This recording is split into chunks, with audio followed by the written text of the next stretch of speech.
Hello and welcome to the WealthStyle Podcast. I'm your host today, Evan Wall, joined by my trusty partner and friend, Adam Rolewicz. Adam, how's it going? Good, buddy. How are you? I'm happy to have joined here. This is great. Yeah, well, I think it's going to be a impactful, we're going to keep it short, but it's going to be an impactful conversation. So we wanted to bring you on as you are an expert in this area. But we've talked a little bit about this in the past. It's a concept called sequence of return risk. We actually had one of the industry experts on maybe a couple of years ago now, Dr. Wade Pfau, talking about this and other things. But it's been a little while, and we thought it'd be good to bring it back up and kind of just really focus on just this part of the conversation to let clients know what is it, why is it a risk, and have people more aware of it. And frankly, I've noticed it's become more of a common conversation over the last few years. I don't know necessarily why that is, but more and more people are starting to become aware of it and talk about it, at least within our industry, not necessarily outside. 100%. But I've noticed that, it was one of these things. I think for the most part, it's still very overlooked. We bring this up to clients for the first time and nobody's ever heard of it. No. But, we've been studying this and talking about it for years. If I was to do a Google search, 3 or 4 years ago, you really have to go deep with those industry experts like the Wade Pfau's of the world to get any information on it. Now you do a Google search and you've got Charles Schwab and, Bank of America. They're all starting to really talk about this. So I'm glad to see it's becoming more recognized because it's really important to understand this and have a plan for it going into retirement. Yeah. Yeah. So, we have some slides that we thought would be helpful to share. So for the viewing audience on YouTube, you'll see if the listening audience, if you want to check it out, you can go check out YouTube. But we're going to run through just some basics. Like I said, we're going to keep it short and to the point today. We'll run through that and just kind of try and keep it conversational and just talk about the impact of things as we go. So, Adam, why don't you pull up the slides and let's jump in. All right. So let's start with the basics, right? What is it? What is sequence of returns risk? Simply put, it is the risk of having poor market returns early on in retirement. And that would have a negative impact on the longevity of the portfolio. That's really the definition of what sequence of returns risk is and the risk associated with it. We talk about what those sequences are, right? We don't have control over market cycles. We don't know when the market's going to go up. We don't know when it's going to go down. We can't time that up to retirement. And I think this is something that a lot of people don't really follow or understand because it doesn't have an impact while you're accumulating assets. It's a complete shift in the way that you have to think about your returns, where averages no longer matter. It's the order of the returns that matter. And, when you're looking at this over a 25, 30 plus year retirement span, not addressing it up front and having some early negative returns can be catastrophic to that longevity. Yeah, 100%. Let's maybe just spend a minute on why, so people can get a sense, like, why is it such a problem to have negative returns early on? And you made such a great point. It's not about average returns in retirement. I ask a question all the time of clients just to try to get them thinking about this.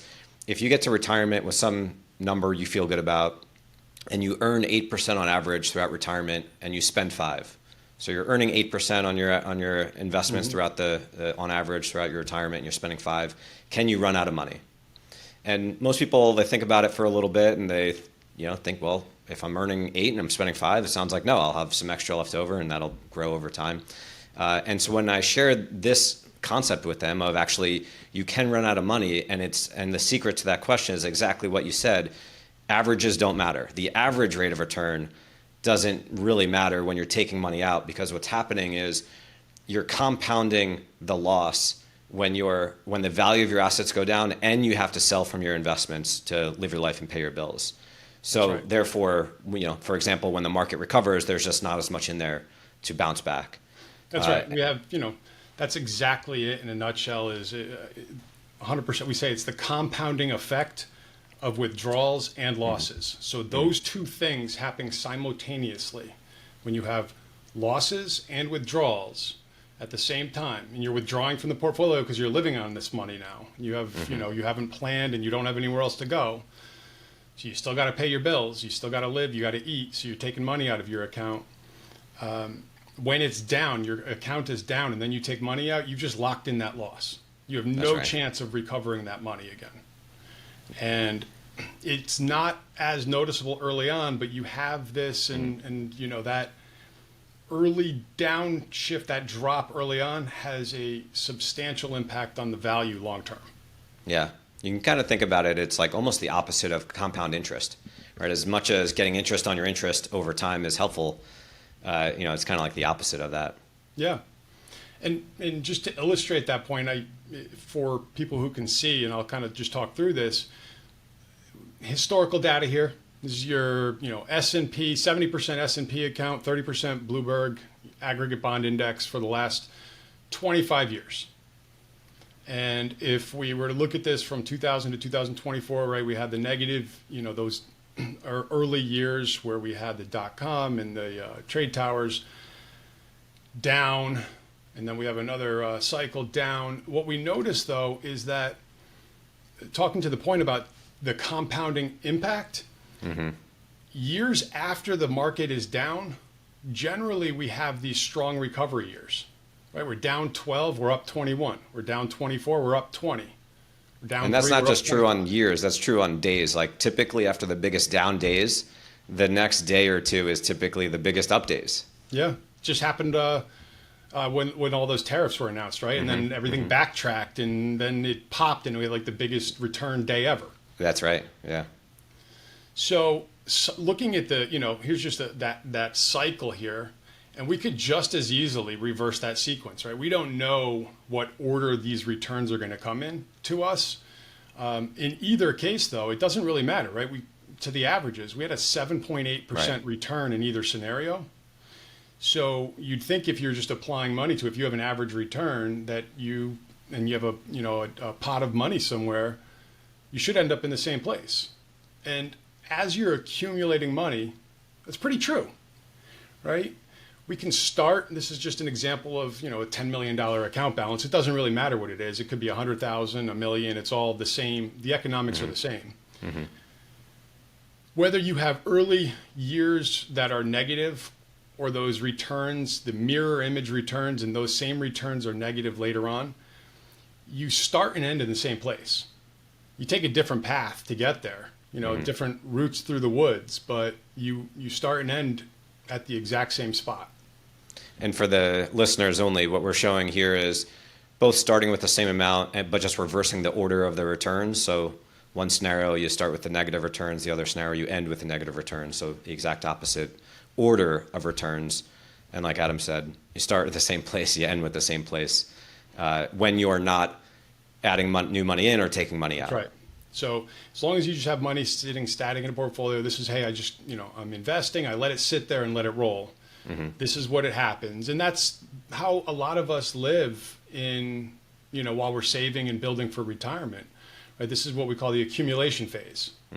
So you're not generally taking money out. The idea is you're saving here for retirement. And that's the mindset that you have lived in for 20, 30, 40 years by the time you get to retirement. Right. So where this really comes up is having that shift to understand that this is not at all how it works when you start taking money out of an account, right? So here is that same exact example now where we have started with the $10 million and now we're taking out a 5% withdrawal, right? So this was kind of, Evan, what you spoke about in the beginning. This was an average of a 7.8% return, and we're taking out 5%. Shouldn't run out of money. We do have a 2.5% withdrawal increase in this. Inflation, everything gets more expensive over time. And what we see is when you start out negative, when you start out with these poor years up front, your $10 million is gone after 22 years. You don't even make it to year 25. Where if you have the exact same average 7.8% return It's just the order of those returns are reversed. So those early or those negative years happen later on. Same exact income stream, instead of running out of money in 22, 23 years, your money actually grows. Your account value is higher. It's almost double. It's actually over double of what you started with, and you've got the same income. So it's in this case, a $22 million difference in value, simply based on the order the returns come in. It's incredible. That's wild. They both started with the same amount. They both spent the same amount, except for the last few years where the other person ran out of money. Yep. They got the same average rate of return, but one person runs out of money, and the other person has over $20 million. That's exactly right. I mean, that's why the impact of these negative early years is so critical to understand and have a plan for. That's exactly it. Have a plan for, because of course we can't control what the market does when we go to retire. And you know what I hear a lot of people doing who don't have a plan for this or are not aware of it is the market drops. They either keep working because they didn't retire yet, or maybe they got to figure out how to drastically cut back on expenses if they're aware of this threat at all, or go back to work. Yeah. Neither of which most people would say is ideal, right? Right. Drastically cutting back on expenses and going back to work. You know, I think it was, when the tariffs were announced, I remember hearing from one of my clients that his father-in-law was planning on retiring and now wasn't. Maybe it's different now because the market's recovered. But like even that thought of you're leading up to it, you're planning. I mean, I remember my dad for 2 years was counting down the days until his day of retirement. Like he knew to the minute. And imagine just like you starting to see this market crash a month, 2 months, 3 months before retirement, or even worse, a month, 2-3 months after retirement. Yeah. You know, you're going to lose some sleep over that one. Yeah, so if you don't have a plan in place to handle that, you want to be aware of this. Yeah.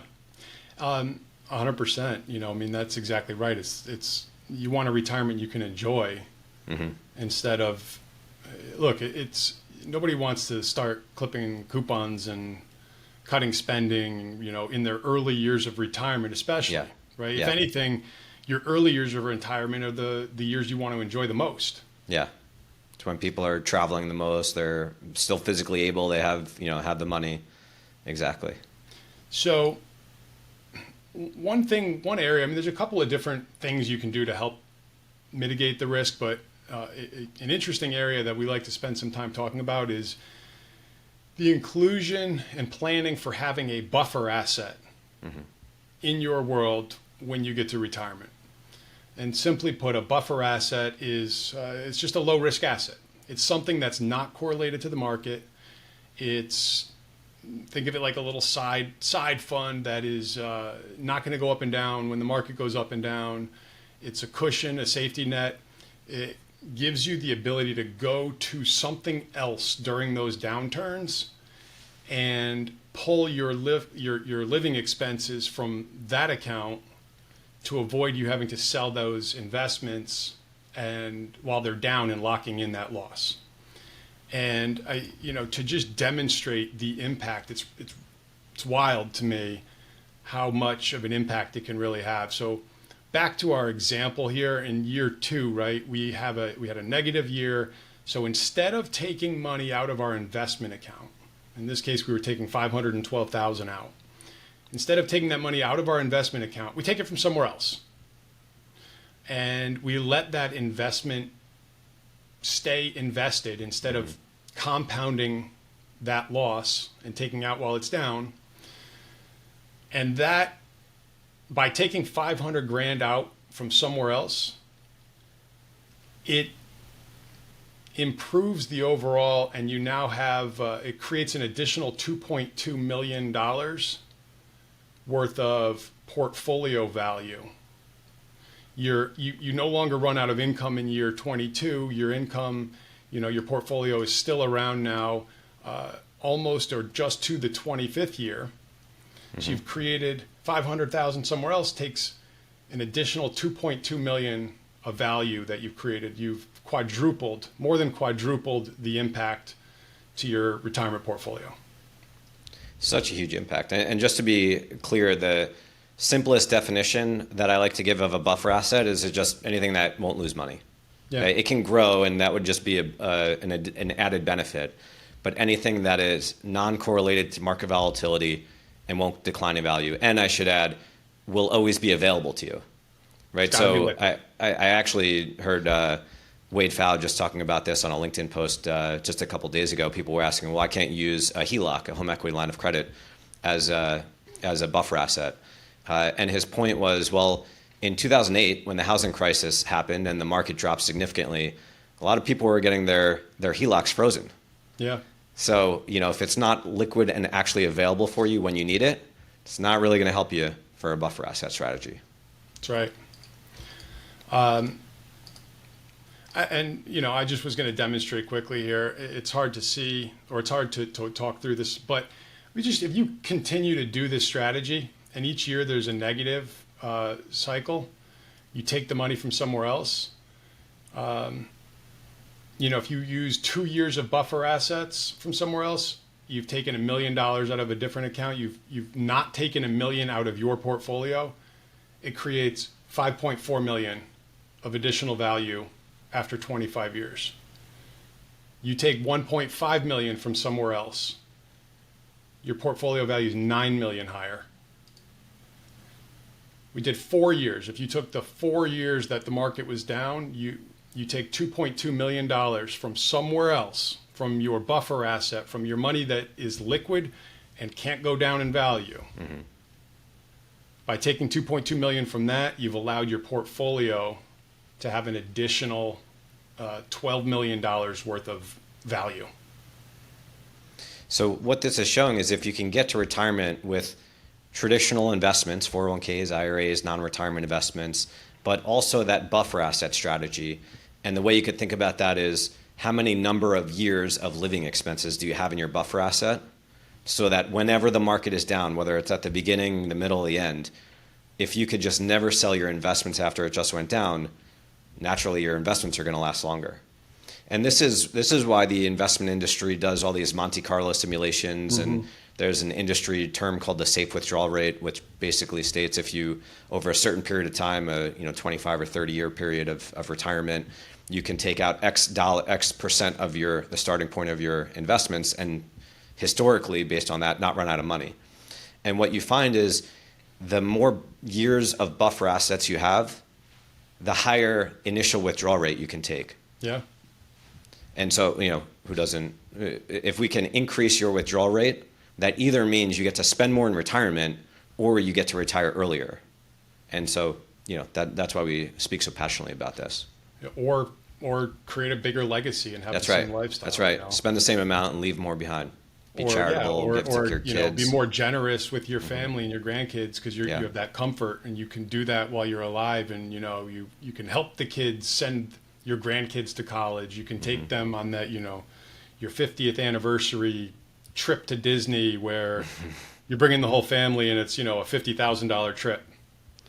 I don't know if I'm going to Disney on my 50th anniversary, but I hear you. Depends on the grandkids and what they want to do, but anyhow, it's really important, and there's different types of buffer assets. That's kind of beyond the scope of what we're going to get into today. That's part of a conversation, and as long as you meet that criteria of it being liquid and you can't lose money, there's a few different approaches. So then you start to kind of get into, well, what's the most efficient buffer asset category to build into your world? Where can you get the highest returns with that money while it's being set aside to mitigate against these risks, which just creates the overall efficiency. Yeah. So, I think we're probably going to wrap it up here. I think we wanted to, like I said, just keep it short and sweet, make you guys aware that probably sequence of return risk exists, right? A lot of people aren't even aware of it. And one thing, that I want to leave you with is, how do you measure the success of a financial plan? Some people would say, well, let's just look at the rate of return. How are my investments doing? Some people would say, let's project these forward. You keep getting those rate of return. What is it going to grow to at the start of retirement? I would say, and Adam would say that you got to go a step further. What we're doing, what we're trying to save for and invest for is how and when can we turn those assets into income? So the question, or how you measure the success or lack of success of your plan, is what is the income going to turn into from those assets? So two different people, one person could get to retirement with more money, but because they didn't have the proper strategy in place, they might have less income. And the opposite is true. Maybe the other person has got to retirement with less money, but because they have certain strategies in place, they got more income. And I would say more income, but just as importantly, in my opinion, is more certainty, which means a lot less stress. Yeah. A lot less worry and concern over, what happens when the markets move and you're not glued to the TV and it doesn't change your mood for the year. It doesn't change the trips you're going to take. It doesn't change how you live your life. It's the quality of life is just as important as the dollars you get to spend. We had Tom Hegna on our podcast again, maybe a year or so ago. He's an expert on same thing, retirement income planning. And what he shared with us, which I love, is that the more guaranteed income that people have in their lives, the happier they are, and they actually live longer. So all this, talk about longevity, like they actually live longer, but more importantly, or maybe just as important, they're happier. Yeah. And so, retirement is not just about the numbers, it's about, the emotional state of mind. And if we can help you either get there earlier or with more certainty and, worry about living your life and not, watching CNBC all day, I think, you'll be in a better spot. So that's great. Well, thanks for having me on it. Appreciate it. Thank you for joining. To the audience, thanks for tuning in. Hope you enjoyed the conversation. If you have any feedback or questions, please don't hesitate to reach out. Otherwise, we'll talk to you next time. See ya. Thanks.